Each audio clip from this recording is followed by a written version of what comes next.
L'aigle est le roi silencieux des cieux, un rapace d'une noblesse farouche dont la simple silhouette évoque la puissance, la liberté et la domination. De son vol ample et assuré, il fend les hauteurs comme un seigneur du vent, porté par des ailes immenses qui peuvent s'étendre sur plus de 2 mètres. Chaque battement d'aile est rare mais précis, car l'aigle préfère glisser, porté par les courants d'air ascendants, guettant le moindre frémissement au sol. Son regard perçant, doré ou brun selon l'espèce, est capable de repérer une proie à plusieurs kilomètres. L'œil de l'aigle est l'un des plus puissants du règne animal, c'est un instrument de précision, de stratégie et de survie. Lorsqu'il observe, c'est avec une intensité presque surnaturelle, comme s'il percevait le monde en profondeur et en silence.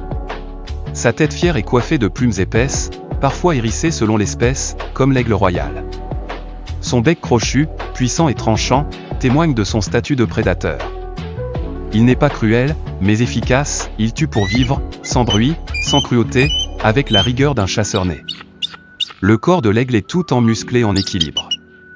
Ses serres, d'une force incroyable, peuvent broyer les os d'un renard ou d'un lièvre. Il les déploie en une fraction de seconde pour saisir sa proie avec une précision foudroyante.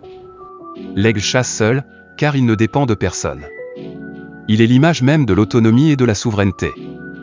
Majestueux dans le ciel, solitaire sur les cimes, il niche dans des endroits presque inaccessibles, des falaises abruptes ou des arbres géants, là où nul ne peut le déranger. Il construit un nid colossal, souvent utilisé des années durant, comme un trône d'altitude. L'aigle ne vit pas dans la foule, il choisit l'altitude, le silence et le vent. Dans de nombreuses cultures, l'aigle est un symbole de puissance, de vision et de liberté. On le retrouve dans les mythes, les blasons, les drapeaux. Il inspire le respect, parfois la crainte, car il semble regarder le monde d'en haut, au-dessus des limites humaines.